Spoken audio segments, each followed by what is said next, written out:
Good morning guys. Meron po akong topic o kwento tungkol sa aking pamangkin. Baka po ito ang naging dahilan kung bakit siya ay naging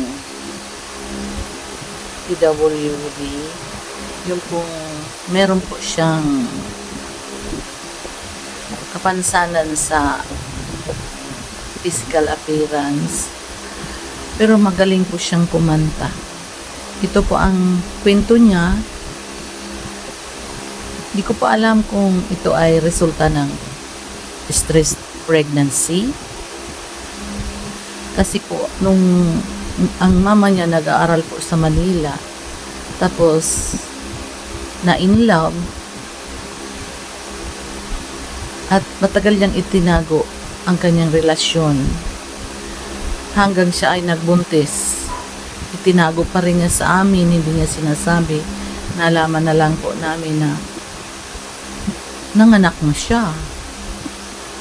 Kaya siguro dahil sa takot at stress na malaman namin na siya ay buntis, kaya siguro ang naging resulta yan si Arjun, ang aking pamangkin. Nung una po, ang akala ko sa bata ay walang pag-asa. Pero hindi po pinanghinaan ng mama niya na bigyan siya ng magandang buhay. Kahit nga po siya ay iniwan ng kanyang asawa. Dahil ang kapatid po niyan ay nagtrabaho sa Hong Kong. Iniwan niya yung anak niya para mabigyan siya ng magandang buhay. Kasama ang palad po, nakakuha ng bagong pag-ibig yung asawa niya, iniwan siya. Kaya binuhay niya mag-isa ang kanyang anak na si Arjun. Minsan noon, nang bagong panganak siya sa kanyang anak, binawi ko siya sa kanyang asawa, pero at nanirahan po siya dito sa Birak, Catanduanes ng 2 buwan. In-enroll ko siya sa State College ng Nursing, pero po tinakasan din niya ako dahil nga sa pag-ibig na yan. Sumama siya ulit dun sa kanyang asawa, o yung kasi hindi naman masabing asawa, ka-live-in partner, hindi naman siya kasal doon. At may nauna na palang asawa pa rin na nasa Hong Kong. Kasama ang palad, ganun yung nangyari doon sa unang asawa, nangyari din sa aking kapatid. Iniwan din siya, nag-asawa ng iba. Nagkaroon siya ng 2 anak. Ang problema, itong si Arjun ay nagkaroon na nga ng physical defect. Hindi ko alam kung ano ang tawag sa ganun. Pero dahil sa talaga ng Panginoon Diyos, si Arjun ay nakapagsalita rin at nakapaglakad ng maayos, ay kahit na minsan ay paika-ika alalayan. Pero talagang inalalayan siya ng kanyang mama. Inalagaan, pinaaral, na ang akala ko ay wala ng pag-asa ang bata nang makita ko nung sanggol pa. Sabi ko, awang-awa ako. Pero sa awa ng Diyos, si Arjun ay lumaking malambing, mapagmahal, palayakap. Pero ang naano ko sa kanya ay talagang pag humahalik, tumatama ang ngipin at minsan ay naglalaway. Hindi rin siya makakain ng maayos tulad ng normal kasi yung kanyang ngala-ngala parang sa ibon ba. Pero kahit siya ganyan, ay may angking talino at galing sa pagkanta. At alam niyo po ba na si Arjun ay mas lalong na-develop ang personality ng sumama at kunin ni Kalingap Rab. Sumama siya kay Kalingap Rab sa team. At nakita namin na unti-unting nagbago ang kanyang pananaw sa buhay. At unti-unting nagbago ang kanyang karakter, na-develop yung kanyang pagkatao sa pasama-sama sa Kalingap, lalo na kay Kuya Ram. Kaya malaki ang pasasalamat ni Kuya Ram dahil si Arjun ay natutong makisama sa kapwa, natutong makisosyalan, at higit sa lahat, natutong umawit ng maganda. Maayos siyang kumanta. Sa ngayon, ang batang akala ko ay wala ng pag-asa nung sanggol pa, ay meron pala. Kaya hindi dapat tayong humusga sa batang katulad ni Arjun. Nung una kasi akala ko wala ng pag-asa siya. Tapos dumating ang panahon na napakagaling palang bata. Maayos makisama, mapagmahal sa magulang, at higit sa lahat, mapagmahal sa pamilya. Alam niyo po, si Arjun ay nung una, yung bata pa siya, talagang masayahin, bibo, at maraming alam na jokes.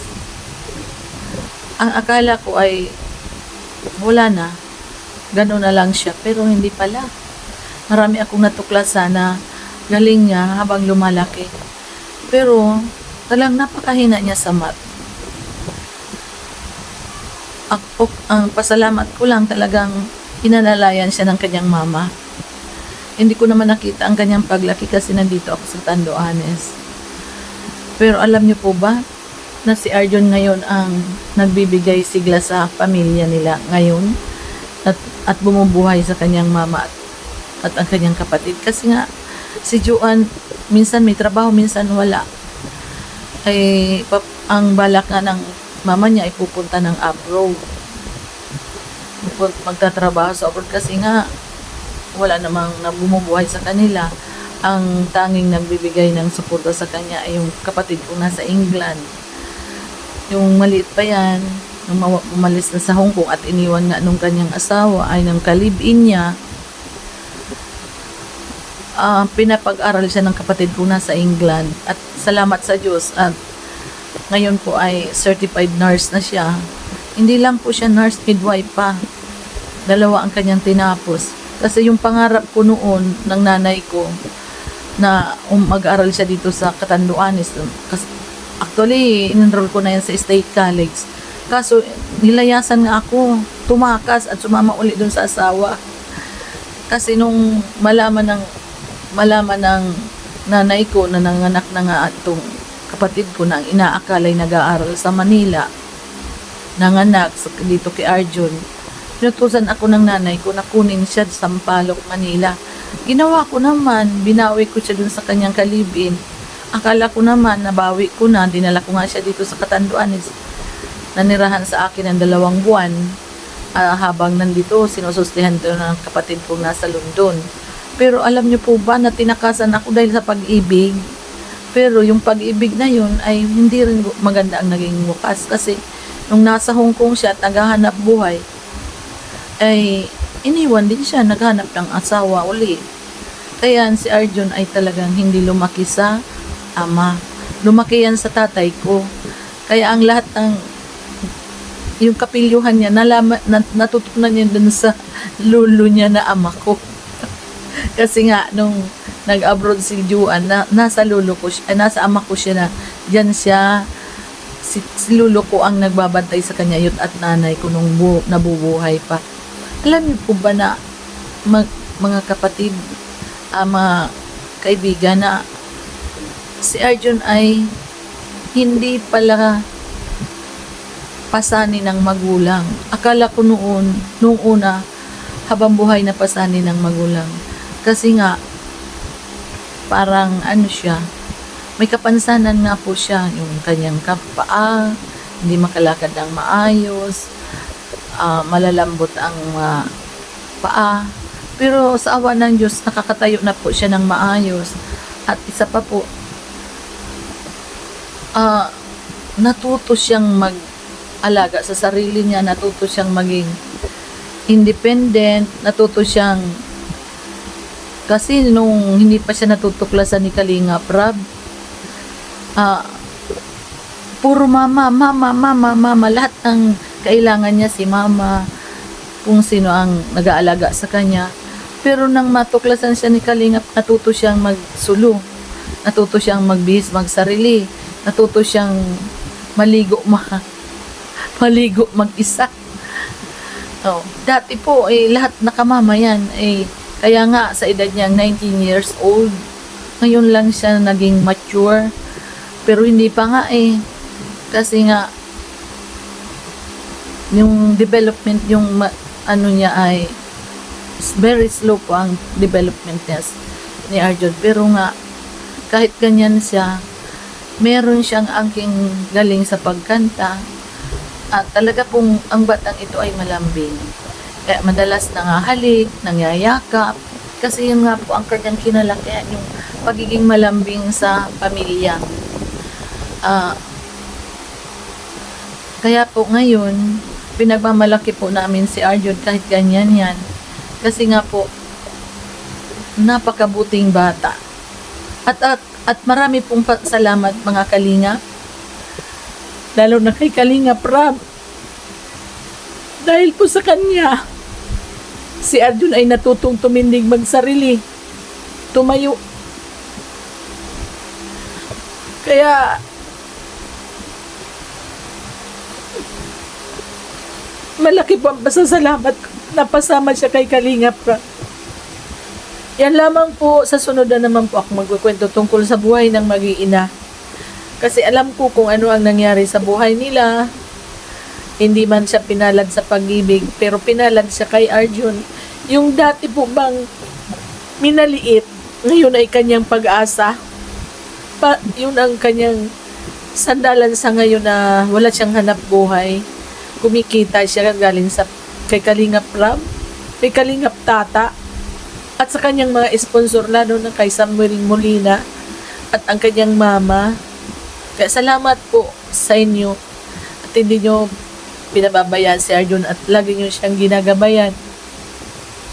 Sige po, guys, hanggang dito na lang po ang aking kwento.